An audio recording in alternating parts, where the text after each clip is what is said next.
Welcome to Comeback number two. This is part three. So the dog disturbed me, so I had to go back and watch where I left off. Now, I may have misspoke a little bit, so anybody native can correct everything that I said and enhance what I said or whatever, because I'm pretty sure I'm off. But like I said, we were raised black on both sides. It's just that they weren't really trying to go into that. In fact, I honestly didn't know I was part native until the fucking fifth grade, which is a problem, because see, when you are mixed, just negotiating society in itself sometimes can be an issue. Fitting in was definitely an issue. And like I said, I've had unfortunate incidences of more racial shit coming to me from black people versus white people versus native people. Now, like I said, I've only had two racist incidents with natives, and that was because I was trying to date a high chieftain's daughter, and his two younger brothers just weren't having it. And it's like, no, we don't want anybody who's not pure-blooded native getting in our family whatsoever. It's like, okay, well, the way they went about it was rude, and yes, I'm going to get flagged for this, but I'm going to tell you exactly what I did. The first brother, I threatened to push his wheelchair rolling ass down the hill. The second brother came at me twice as bad, twice as hard, and I was twice as angry, and I threatened to push him in the street during ongoing traffic. And I didn't apologize to them. I'm not going to apologize to them because I meant it when I said it, and I really wanted to do it because they were coming at me racially and they were coming at me hardcore. But I never had another incident with natives other than those two natives right there. So I was pretty mad about that shit. And when you're in your 20s, thing is a capacity that mostly women have, where most of us men, we probably don't think before we do shit, and that's how we get into trouble. And I didn't get into trouble, but I did have a friend who's Mohawk, who's the son of a Mohawk chief, get on their asses. And after it was all over, I never saw them or the pretty young lady ever again. But like I said, most of my racism unfortunately came mostly from black people. And like I said, I didn't know I was fucking part native till I got into the fifth grade. I have 30 bars of soap and an ass whooping for each one, which is what I found out how native we were. I also told the teacher, Miss Conrad, God rest your soul, there's no possible way that you're still alive because you'd be like about like 110. But if you are still alive, thank you, Miss Conrad. But I also told her that we must have came from scouts because I have no carving ability whatsoever. Anyway, that being said, before I die, I'm going to carve a canoe out of soap. Or I'm going to attempt to carve a canoe out of soap. I might even do it here. I just need to think about it and try to find the right tools because a butter knife and a spoon does not work on bars of soap when it comes to carving. Okay? Just to get that out the way. So, that being said, I feel strongly that indigenous erasure is becoming a problem. And before it becomes too big of a problem, we need to nip that shit in the butt right now. And the thing with that is that a lot of people don't want to acknowledge indigenous erasure as happening, and they also want to not hear the voices of mixed natives. And then on the same side of that, you have people who are black allies trying to tell other black people, hey, yo, knock that shit the fuck off. But they're not doing it, and you continue and continue and continue to have indigenous erasure, which goes back to why, as an actor, my name has to be Echo Fang Grey Wolf versus my government name of James Williams Jr. because, one, Echo Fang Grey Wolf sounds cool as fuck, and two, I've been working in this business for 21 years and haven't really gotten an acting job yet. So yeah, irrelevant. But however, if given the opportunity, I will only play native characters or mixed characters because that's what I am. And if I can't play those roles, it's mostly because no one's writing those roles for us as actors to play them. So if I wanted to play a black guy, they probably wouldn't give me the job mostly because of my hair. If I wanted to play a Mexican guy, they would probably give me the job until they find out that I'm not Mexican and I can't speak a damn drop of Spanish, which also happens to be one of the things that could count as a racist incident in college when I was trying to get a degree in performing arts, where the Spanish lady was teaching us Spanish. Now, she was Spanish from Spain. This is when I learned that Spain Spanish and Mexican Spanish is totally different.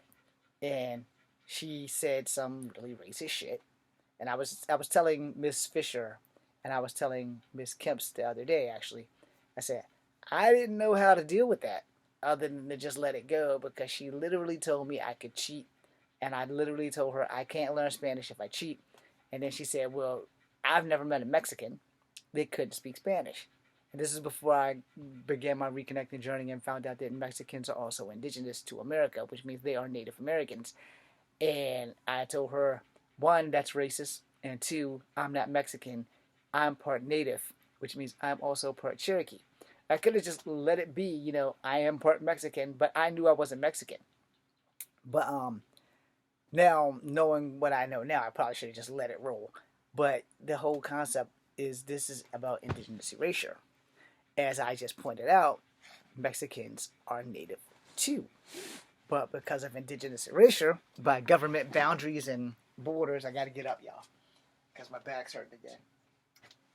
Because of borders and all the other things that's been going on, indigenous erasure has also happened on the home front, which is why people who are Mexican don't even know that they're actually Native American. I'm talking about indigenous Mexicans to America, born, bred, blood Mexicans, not people who are of different ethnicities but Mexican citizens because they were born in Mexico or live in Mexico. All right, I mean, you are from the Mayans, the Incans, the Aztec tribes, which reigned all the way through Mexico, all the way down to the bottom of South America, and the Amazon tribes. I mean those guys. So Mexican by blood. Now, not just by nationality, but by blood, by race. But for all medicinal purposes on TikTok, indigenous erasure has been happening mostly from the black community to the indigenous community, and there's going to be a lot of back and forth. And it's going to continue and continue and continue until somebody from both sides find a way to make this communico thing happen. But I see the problem with the black side is that black people resent being black because they don't want to cop to being the descendants of slaves. All right? Here's that thing. I am not unproud to be a descendant of slaves. I can't prove that I wasn't. I can't prove that I was. I can prove that I am here now. Yeah. I can prove that I am part black. I can prove that I am part indigenous. I can prove that I am part white. But at the end of the day, none of it really matters. I'm a human being. But what does matter is that indigenous erasure must be addressed. And it must be addressed by both the black and the native community. I am not the representative. I am not the go-between. But I am pissed. Because every time I turn around, the indigenous erasure tends to come more from the black community than any other community. Alright? Now, you seen the video. You've seen the white lady doing the Sokotoa thing. You've seen the white high school students in the war bonnets dressing and doing the Russian kick thing. You seen that. Then you seen the black lady with the Starbucks cup. Y'all not real indigenous. And then you seen the other lady with the war bonnet doing this shit. And then you see the other lady, cute and shit. And I'm thinking to myself, these people are part of the problem. Then you see the man, the one guy, the one black guy in the war bonnet. But there's a white dude that was going around on TikTok. They were all over his ass about the same shit.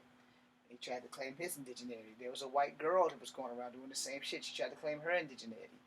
And then none of these people who are doing this indigenous erasure, none of them are talking about MMIW, missing and murdered indigenous girls or women, MMIP, missing and murdered indigenous people, MMIWG and Two Spirits, missing and murdered women, girls, and two-spirited people.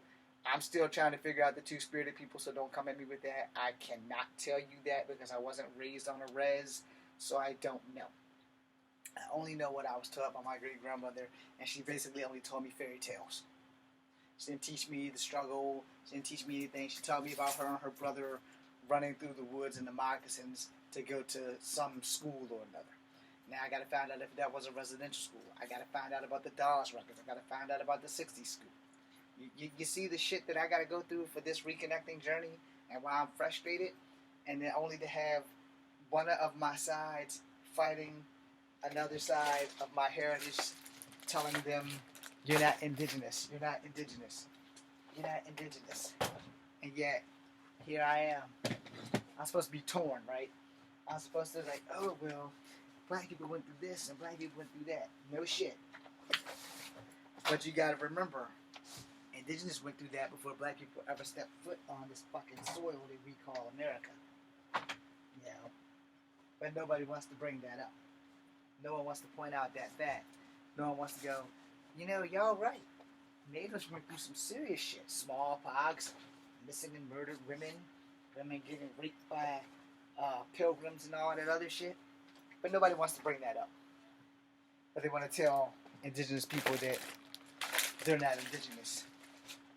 They want to walk around in war bonnets and all kinds of other clusterfucks that's been going on. And then when you say something, everybody gets mad. So you have to understand how this works. That there's a lot of background noise. How to make sure that door's locked so they don't come busting in, and I don't have to make a fourth video. We have to understand that indigenous erasure, one, needs to be stopped. It needs to be addressed so that it can be stopped, and so that people won't keep saying, "Oh, well, that's how that works," or however. And the thing is that no one wants to address it. No one wants to stop it. No one wants to say, hey, you guys are wrong. Don't do that. Respect other people's culture. Now, I'm going to end this video here, but I am going to make a video. Again, I made this video before, so I'm going to make another video about how black people resent being black. And I want you guys to understand how they will collide with each other in these videos. I'm going to try to speak it and be well, but before I do, you guys got to understand. As a mixed person, I'm supposed to be torn between these two people, and I'm not. I've already picked my side. I did not pick the black side, and I'm probably going to piss off a lot of black people with this video. I don't really care if I piss you off, because you didn't have to look at your great-grandmother and hear her stories. You didn't have to look at your grandmother after her losing her leg, and after her making you eat corn with, well, pancakes with corn in it, after her making you listen to her and then have her tell you things and talk to things. I have videos of my grandmother somewhere over there. I have to find them. But, you know, they talked about how my grandmother can make a bean pie. It's like, I don't know what the fuck a bean pie is, but I don't like beans, so I'm not going to eat it. But at the same time, that same grandmother would make me eat pancakes with corn in them. I do not like corn. And if you're going to go ahead and hit me with the native jokes, let me tell you a couple of other native things that I don't like. I don't fucking like horses. Okay? I am dreadfully afraid of horses. You do not know how many of my non-native friends have jumped down my case and asked me, "You're part native. How do you not like horses?" Yeah, well, here's the answer. I got bit by one when I was a kid. This finger and this finger, this one and that one, because some cousin told me, feed the horse like this instead of feed the horse like this. And that some bitch picked me up off the ground. I screamed like a little girl. He dropped me. My other hand was full of sugar cubes, as my cousin, who made me feed the horse in the first place because it was his fucking job, slapped the sugar cubes in my mouth. So yeah, I haven't liked horses since, and that horse's name was Charlie. God rest his soul. He's probably somebody's glue factory because I was like 7. That was well past 40 some odd years ago because I'm 49 now. But after that, you can't get me to go nowhere near a horse. I am scared of horses. To this day, I'm still scared of horses. That being said, indigenous erasure is a thing that must come to an end. Thank you for watching. I am Echo Fang Grey Wolf. This is Kung Fu Heavy number 2. Be seeing you.